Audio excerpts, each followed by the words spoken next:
please join me in welcoming Daniel to the stage.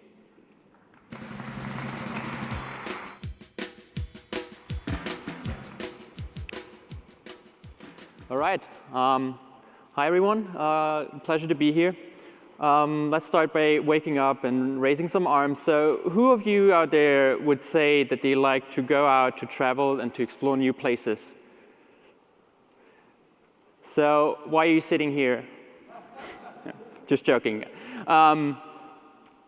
There's a lot of reasons why you might actually not be out exploring cool places right now. Like, they are often really far away, and it's fairly expensive to go there. Like, that's probably for most of you the kind of limiting factor. Also, not having the time to go there, because you have to board the plane, you have to go there, all that. But there's other reasons why you might not be able to go to places that you would actually like to visit.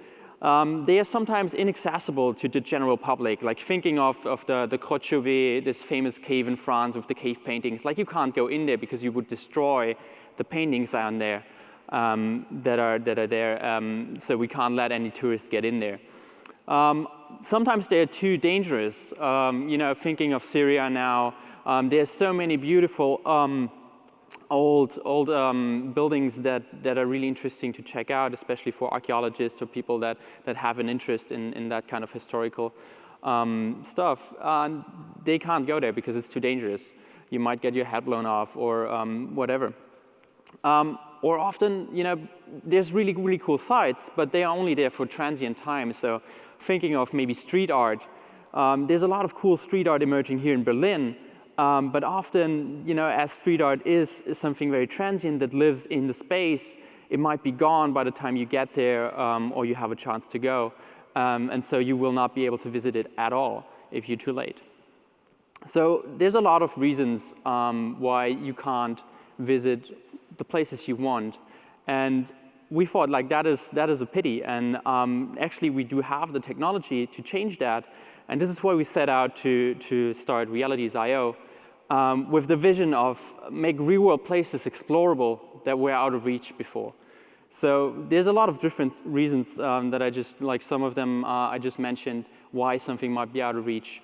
And we want to bring those places, scan them, bring them into VR, and make them available for everybody to check out.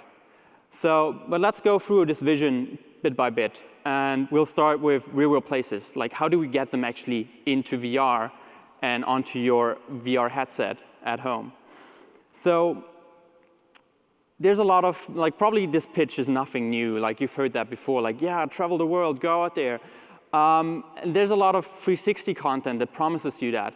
But after trying a few places, like a few 360 photos, a few 360 videos, you get this feeling of yeah, this is nice, but I feel like on a wheelchair and I can just turn my head around. Where's the real exploration? Where's the I'm interacting with this environment?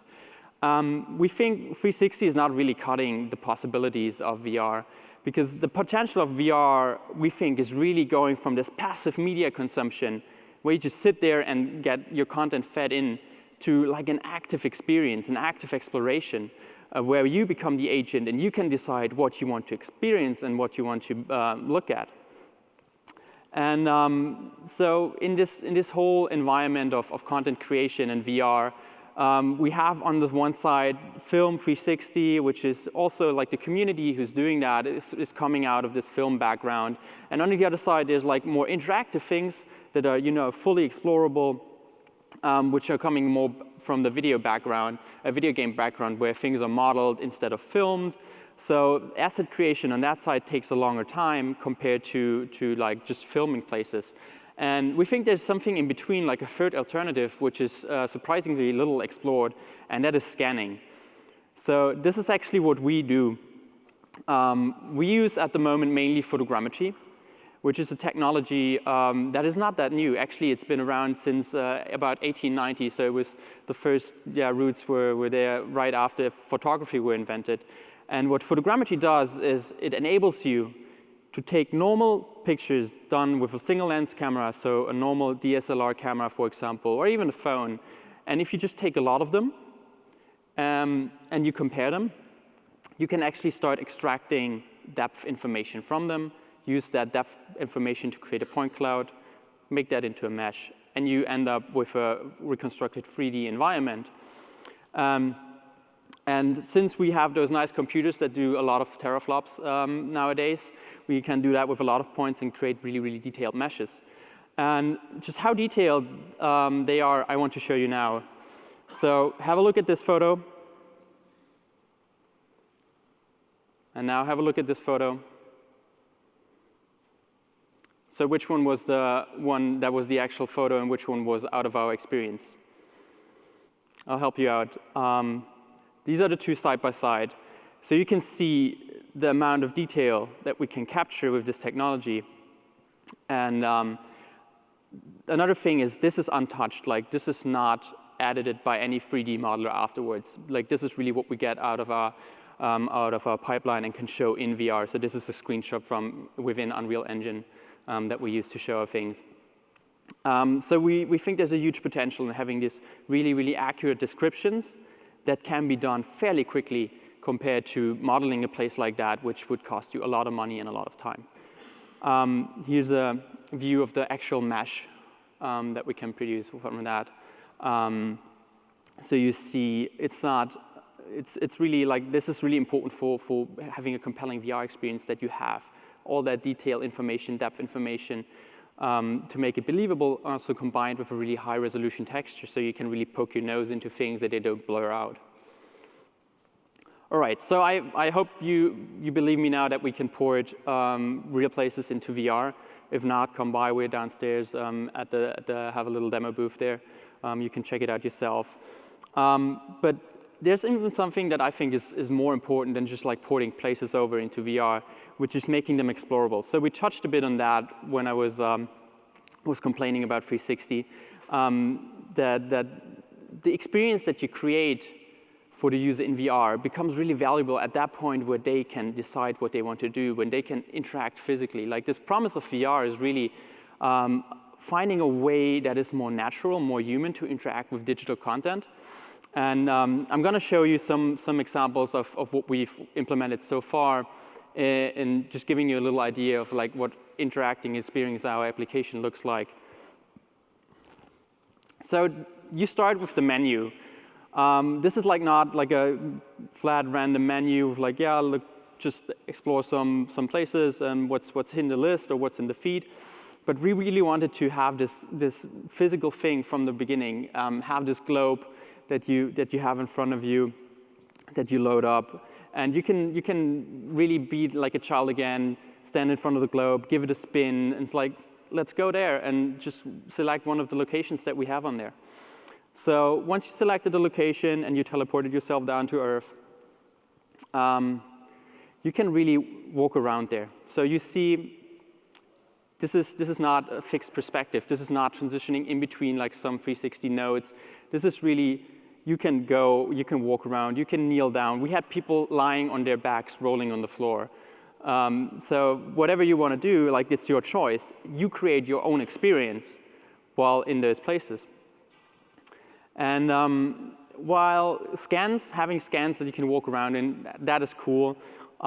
We think it's also important to augment them and to add more. And for that, we're experimenting with different kinds of media that we can add onto the places. So for example, we have ambient sound, and we have also those little flyers at the moment.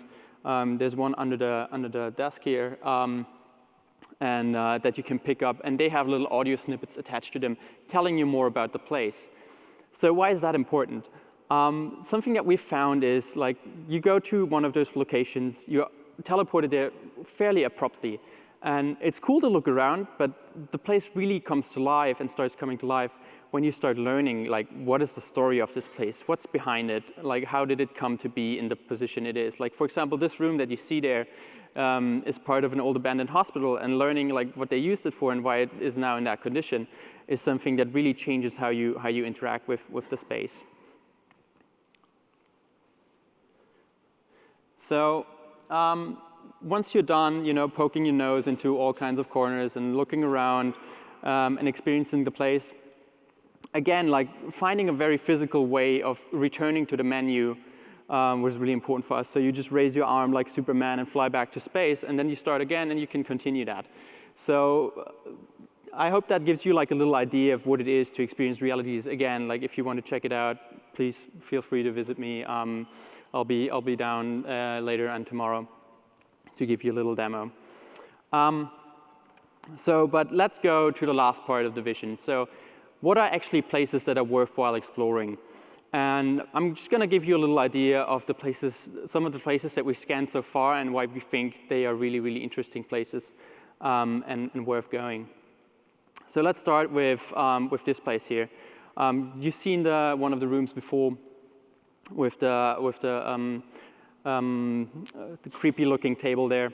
This is actually Belitz-Heilstätten, and it's an old abandoned hospital that is actually close to Berlin here, about 50 kilometers from here or so. And this place is like famous among urban explorers because it has this really, really creepy atmosphere.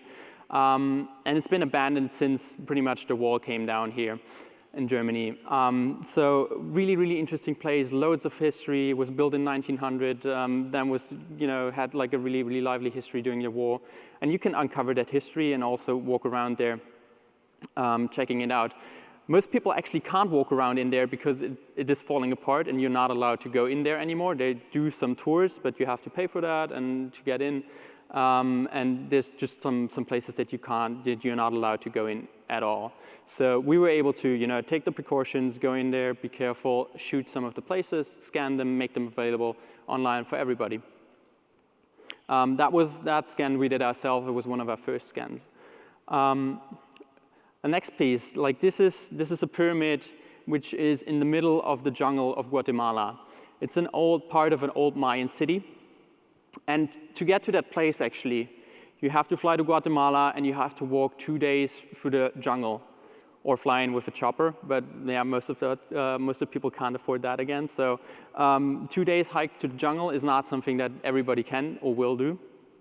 So we were able to cooperate with Quake and the Global Heritage Fund to go to that place and scan it. So this, at the moment, is just a test scan, but we're really excited to pursue that more and bring more of that site into VR for people to check out and to learn about the history the Mayans have created there in the jungle. All right. This is actually a temple in Taiwan called the Lungshan Temple. And this place is also has a really interesting history. And it's one of those places that is, World Cultural Heritage, but is really, really in danger of vanishing because of earthquakes, because of pollution, and because of a lot of the many tourists that go through there and destroy the place over time. So again, this is a place that should be preserved, for future generations. And we were really happy to partner with SciArc, which is a nonprofit organization. And we used their scan data and brought that to VR. So that is something that we're pursuing more and more, that it's not us who go there and take the photos or do the scan, but that we actually start working together with partners that either have scan data or are interested in creating scan data and helping those people that are content creators and that are out in the field and all those weird, crazy different places, help them bring their data into VR and make it open for a wider audience. One of the most recent things we scanned is this place. This is almost the International Space Station. It's the training module in Cologne. So ESA set up a training module in Cologne, and we had the chance, collaborating with the ZDF, one of the German broadcasters, and ESA, to go in there and do a test shooting, a test scan in this really, really cool place. And I mean, like, I don't have to tell you like how restricted access to that place is. Like, this is where the engineers work and prepare stuff for like changes for at the International Space Station, and the astronauts come to train. So again, this is one of those examples. Like, who doesn't want to check that place out? But in reality, you unfortunately can't. But now we have this technology at hand that enables you to really get a feeling for what it is like to stand in those interesting places, like a module of the space station. So our mission really is to take this globe that we have as a menu and fill it with more and more dots.